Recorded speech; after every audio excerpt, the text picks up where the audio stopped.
So, what do you see some of the major challenges in reducing cancer in Latin America?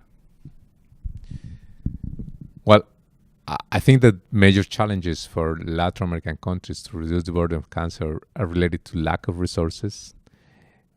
We have problem with the accessibility. One thing I think is quite a barrier is that we're trying to translate scientific knowledge and scientific development just the way it's been applied in high-income countries. And we have a different context, we have different situations, and I think it's not easy just to copy from high-income countries and to translate exactly the same way in our countries. And of course, it would vary because not all Latin American countries are the same. You all have different challenges and different opportunities. Yeah, exactly. We have different health systems. Despite we share the same language, we have some differences in cultural backgrounds, and we have a lot of challenges in geographic accessibility to health services. And that's the reason I said that I think we should take advantage of the new knowledge and the new opportunities, but we have to be very clever the way we're implementing them in our countries, in our specific settings. From our discussions yesterday, it seems that Latin American countries have a tradition of working together on different health initiatives already, and which is ahead of a lot of other areas of the world. So you've got that infrastructure, you've got that built in. You understanding that you can work together, you want to work together. So what are the opportunities you have to reduce cancer? In that sense, I think that there is a big opportunity, a huge opportunity to learn from each other. But learning from each other, it may have different levels. And I think one of the levels we can work on is trying to have a kind of learning networks in operational research, operational issues. The way women are recruited, for example, for screening programs, we have different experiences. We have some experiences in El Salvador, we have some experiences in Argentina, we have other countries working on this kind of issues. And I think the specific issues could be translated, or at least we have successful experiences in different settings, and those could be lessons to be learned by other countries trying to improve their screening programs. That's just an example, but the meaning is that the learning networks should be something more practical rather than just at the high political level.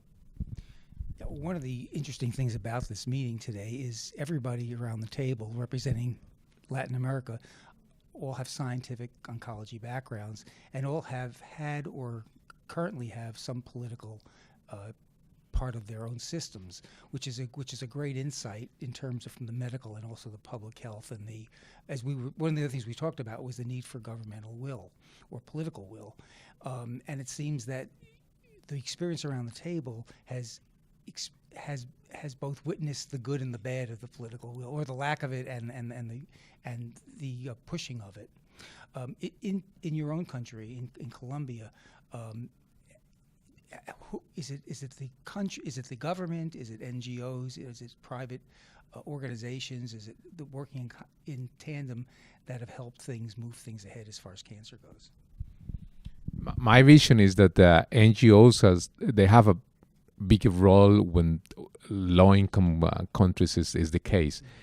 I mean, NGOs are providing health services, delivering health services in low-income countries, but I think for medium-income countries and high-income countries, NGOs, they should play a different role, maybe more for advocacy, or maybe helping medium-income countries to improve their technical capacity for cancer control programs.